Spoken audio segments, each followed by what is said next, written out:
এটার মধ্যেই তো আমি শান্তি পাই। যুবক, লা তাকনাতু মির রাহমাতিল্লাহ, আল্লাহর রহমত থেকে নিরাশ হবেন না। এমন হতে পারে আজকের এই মাহফিলটার উসিলায় যে অন্তরে জজবা পয়দা হয়েছে, আপনার গুনাহ চলে যেতে পারে। গুনাহ মাফের মালিক কে? আল্লাহ। আরো জোরে, আরো বড় করে। জনম জনম যদি গাহি তোমার মহিমা গাওয়া শেষ হবে নাহি। জনম জনম যদি গাহি তোমার মহিমা গাওয়া শেষ হবে নাহি। দয়া করো মায়া করো, ওরে দয়াবান তুমি রহমান, মেহেরবান তুমি রহমান, তুমি মেহেরবান। কখনো তোমাকে যদি ভুলি, আজকের মাহফিলের হেদায়েতের আলো মনে হয় আমরা একটা বছর কোথায় যেন হারিয়ে গিয়েছিলাম। যুবক পোলাপান গুলো একটা আলো জ্বালাই দিছে, আমাদের ভিতরে সবাই এসে ঢুকে গেছি। কথা বলে, কখনো তোমাকে যদি ভুলি, হেদায়েতের আলো জেলে নিয়গাছ তুলি, ঠাই দিও গো প্রভু, তুমি দয়াবান তুমি রহমান। সবাই সবাই তুমি রহমান, অন্ধ গাহে না শুধু তোমারি গুণগান। সুবহানাল্লাহ। বোঝেও বোঝে না অবসান, তুমি রহমান তুমি মেহেরবান। আল্লাহু আকবার। ওয়াজটা মনে আসেনি? আল্লাহ ডাক দিয়ে গে বন্ধু, হ্যাঁ এমন 17টা জায়গায় ঘুরাইছি, ঘুরানোর জন্য আমি জায়গাগুলো অনেক আগে বানায় রাখছি। আপনি নবী আসবেন এই জন্য আমি বানায় রাখলাম। এত সুন্দর জায়গায় এসে এসে আপনি কেন চোখের পানি ফেলে কান্না করেছেন? আমার নবী, আপনার নবী ডাক দিয়া বলেন, হ্যাঁ আল্লাহ, এত সুন্দর জায়গা আমাকে দেখাইবার জন্য বানায় রাখছো, আমাকে ঘুরাইবার জন্য বানায় রাখছো, কিন্তু আমার গুনাহগার উম্মত তো এত সুন্দর জায়গা জীবনেও দেখে নাই। আল্লাহু আকবার। আল্লাহ ডাক দিয়ে, হ্যাঁ বন্ধু 17টা জায়গা আপনার ঘুরাইলাম। যুবক, আপনি সাহস করেন, সাহস করে। আমি ছাত্র জীবনে এইভাবে বসে বসে ওয়াজ শুনতাম বেশি বেশি। ফজরের নামাজের ফরজ কয় রাকাত? 2 রাকাত। যোহরের 4 রাকাত, আসরের 4 রাকাত, মাগরিব 3 রাকাত, এশা 4 রাকাত। মুসল ফজরের কয় রাকাত? 2 রাকাত। ফজরের 2 আর যোহরের 4 কত? 6। আসরের 4 মোট কত? 10। মাগরিবের 3 কত? 13। এশারের নামাজের 4 কত? 17। আমি সব জায়গায় হিসাব মিলে যায়, এই 5 ওয়াক্ত নামাজের ভিতরে 17 রাকাত ফরজ আছে না নাই? আল্লাহ ডাক দিয়ে, হ্যাঁ বন্ধু, আপনার উম্মতের এই জায়গা দেখে নাই বলে চোখের পানি ফেলে কেঁদেছেন। আপনার উম্মতের গায়া বলবেন, যারা 5 ওয়াক্ত নামাজ পড়বে, এই 17 রাকাত ফরজের মালা যারা গলায় লাগাইবে, আপনি যেই জায়গায় এসা উম্মতের জন্য চোখের পানি ফেলে কেঁদেছেন, আপনার উম্মতকে এই জায়গাগুলো নামাজের বদৌলতে এই 17টা জায়গায় ঘুরাইয়া ঘুরাইয়া আপনার উম্মতের হাতের মধ্যে জান্নাতের টিকেট দিয়ে দিব।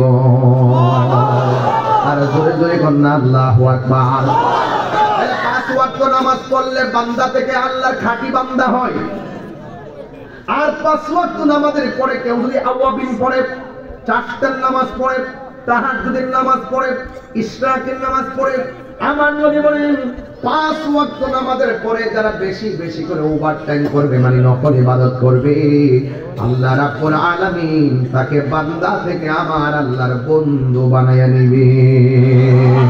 তাহলে এই নামাজ আমরা চাই কি চাই না? এই আমার মা, গুঞ্জনের মা, পায়ের মধ্যে হাত দিয়া বলি, কোম্পানিগঞ্জের বাজারে বেশি যায় না, কথা কোন ঠিক কিনা? মুরাদনগরে বেশি যাবেন না। আপনার জন্য সবচেয়ে নিরাপদ জায়গা হলো ঘর। জামাই যেটা কিনা দিয়ে এটার মধ্যে সন্তুষ্ট থাকবেন। পার্শ্ববর্তী মহিলাদের ড্রেস কাপড় দিয়ে লোভ লালায়িত করবেন না। আমার জামাই 10 টাকার জিনিস আমার কাছে 1 কোটি মনে হয়। ঠিক না বলেন? এই জন্য আমার মা আপনাদেরকে বলছি, কোরআন তেলাওয়াত বেশি বেশি ঘরে করবেন। কোরআন যেখানে শান্তি, যেই ঘরে কোরআন আছে সেই কোরআন দিয়ে ঘরটা আলোকিত। যেই সমাজে কোরআন দিয়া চলে সেই সমাজ আলোকিত। যেই দেশটা কোরআন দিয়া চলে দেশটা 100% আলোকিত হয়ে যাবে। এই জন্য আমার নবী, আপনার নবী বলেন, হ্যাঁ পৃথিবীর মানুষ, তোমরা এমন ভাবে নামাজ পড়ো, হাদিসে কুদসির মধ্যে এসেছে, তোমরা এমন ভাবে নামাজ পড়ো যেন তুমি আল্লাহকে দেখতেছো। আল্লাহকে যদি দেখতে না পারো, এমন ভাবে বিশ্বাস করবা স্বয়ং আল্লাহ রাব্বুল আলামিন তোমাদেরকে দেখতেছেন। এই যুবক, যুবক আপনি কি আছেন?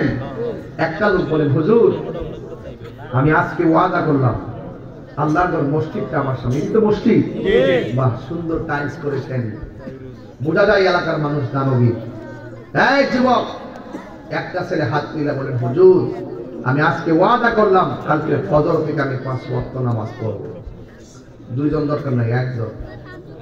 আপনি দাঁড়ান, সবাই হাত তুলবেন। এই পাইকারি ব্যবসা আমি করি না, জীবনে বহুত মাহফিলে বলছি, কে কে নামাজ পড়বেন সবাই হাত তুলবে। সকালে কেউ নাই, এরকম বাটফারি ব্যবসা আমি করি না। সরাসরি আল্লাহ এবং রাসূলকে সাক্ষী রেখে মন প্রাণ দিয়ে আপনি বলুন, কে নামাজ 5 ওয়াক্ত পড়বেন? দাঁড়ান, একদম দেশের নিয়ামাজ বিগাড়ার ভাইটা always be nice face and body. English থেকে হয় না নাকি? বেশি না হোক, কিছু তো হয়েছে, মানে ভোকাবুলারি মিলে চলো, ওয়ার্ড মিলে চলো, কিছু লাগবে হয়তো সেন্টেন্স কোন নাম কি? ওখান থেকে গজল আছে তোমার নামে,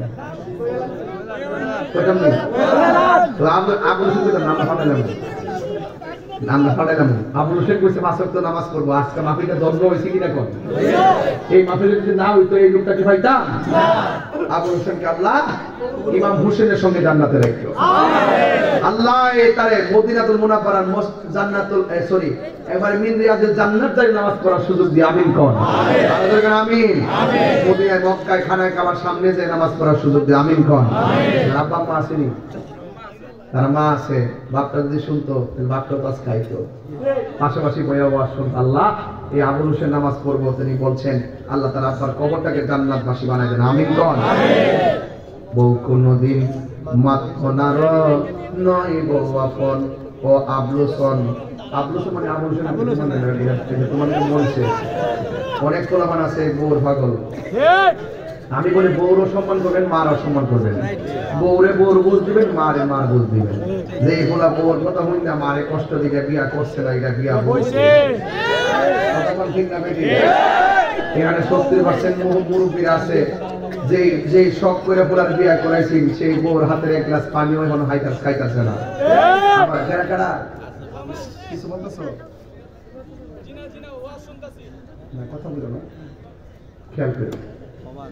কিছু ছেলে আছেন এরকম, এখানে দেখবেন অনেক মুরব্বী দেখেন দুঃখে কথা কইতারেন আর কি মানুষের কাছে, যে শখ করে পোলার বিয়া করেছি তাই না, আমার ঘর কাউরি দেখো বয়ে গেছে পানি আইনে পুজোর পানি আইনে দূরের কথা, ওয়াক্তের পানি পাই না দেয় না, কথা ঠিক না বেড়ে। এই জন্য বলছে আবুল হোসেনের তো মনে, আমার কথা মনে আছে, তোমার তার একটা মার ওয়াক্ত কিছু ভাগে যায়। বউ কোনদিন মাত্র নার নয় বউ আপন ও আবলুসন। বউ কোনদিন মাত্র নার নইব আপন বউ তোরে ভালোবাসিব কোম্পানি